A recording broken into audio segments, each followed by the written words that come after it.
Gym में proper workout करते हो या बस शैडो ट्रेनिंग जिसमें एफर्ट तो ज्यादा होता है पर रिजल्ट कुछ खास नहीं। हर जिम में दो टाइप के लोग होते हैं। एक ग्रुप होता है जिनके लिए वर्कआउट का मतलब है बॉडी पे ज्यादा से ज्यादा लोड डालो, जितना हैवी उतना सही। प्रॉब्लम ये नहीं है कि वो मेहनत नहीं कर रहे, प्रॉब्लम ये है कि उनका फोकस बस लोड पे है, सिग्नल पे नहीं। और जो दूसरा ग्रुप होता है वो स्टिमुलस इंजीनियरिंग को समझता है। उनके लिए वर्कआउट का मतलब है हर रेपिटेशन से मसल को क्या सिग्नल मिल रहा है। डिफरेंस सिंपल लगता है पर ज्यादातर लोग इसे इग्नोर कर देते हैं, क्योंकि ईगो लिफ्टिंग ब्रेन को रिवॉर्ड करती है, मसल को नहीं। हैवी वेट उठाने से डोपामिन मिलता है, वैलिडेशन और कॉन्फिडेंस मिलता है, पर मसल को डोपामिन नहीं चाहिए, मसल को मैकेनिकल टेंशन चाहिए। और मैकेनिकल टेंशन का मतलब सिर्फ हैवी वेट नहीं होता। बॉडी को फर्क नहीं पड़ता तुमने 100 किलो उठाया या 60 किलो।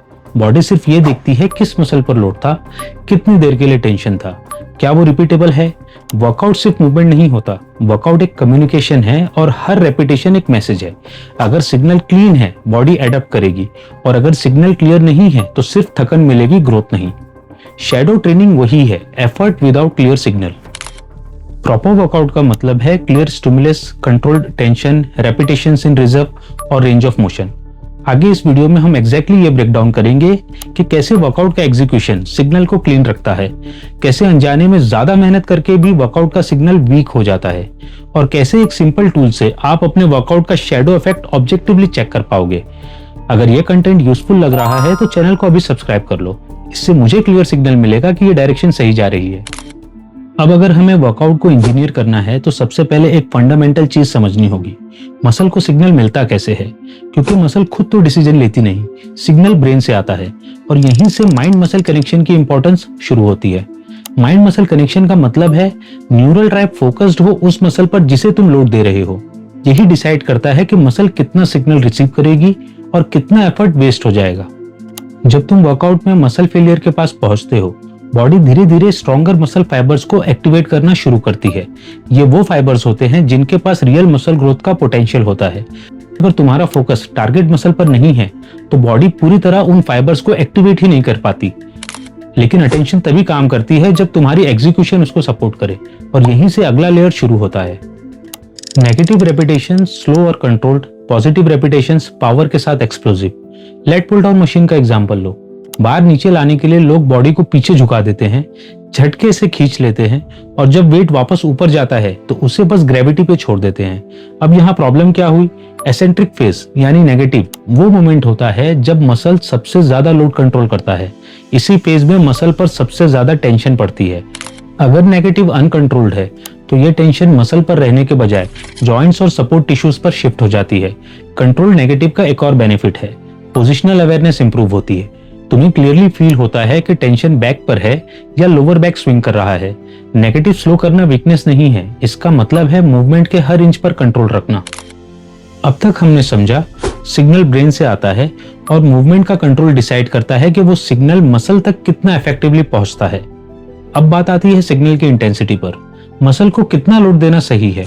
ग्रोथ का सिग्नल तब मिलता है जब मसल नियर फेलियर तक काम करती है।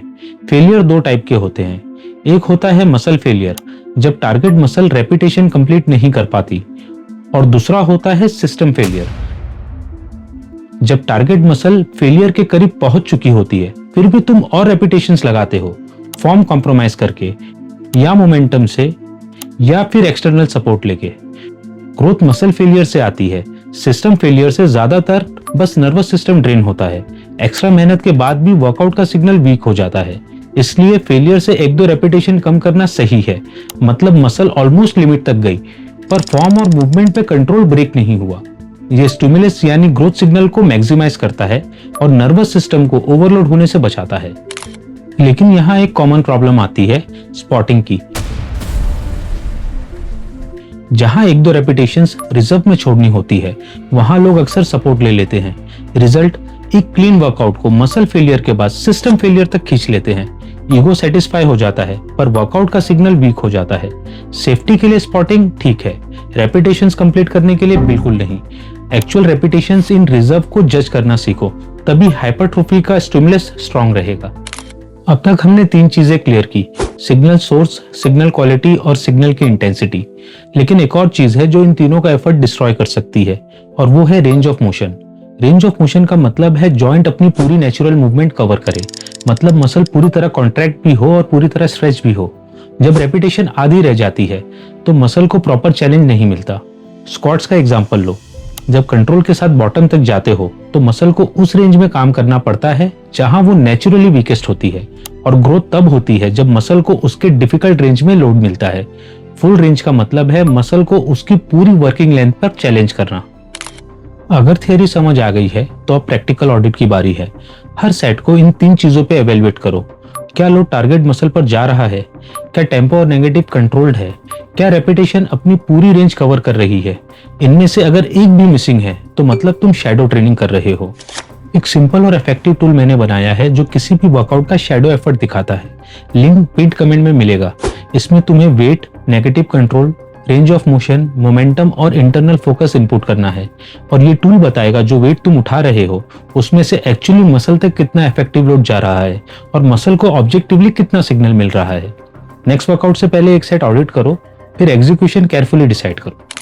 एक बात समझो, स्ट्रॉन्ग लिफ्टर वो नहीं जो सबसे ज्यादा वेट उठाता है। स्ट्रॉन्ग लिफ्टर वो है जो सिग्नल को कंट्रोल करता है। बॉडी रैंडमली ग्रो नहीं करती, बॉडी रेस्पॉन्ड करती है इंटेलिजेंट स्ट्रेस को। हर मूवमेंट को मैसेज बनाओ और शैडो ट्रेनिंग बंद करो। अगर ब्रेकडाउन इंफॉर्मेटिव लगा तो इस वीडियो को लाइक करो और अपने जिम पार्टनर्स के साथ शेयर करो।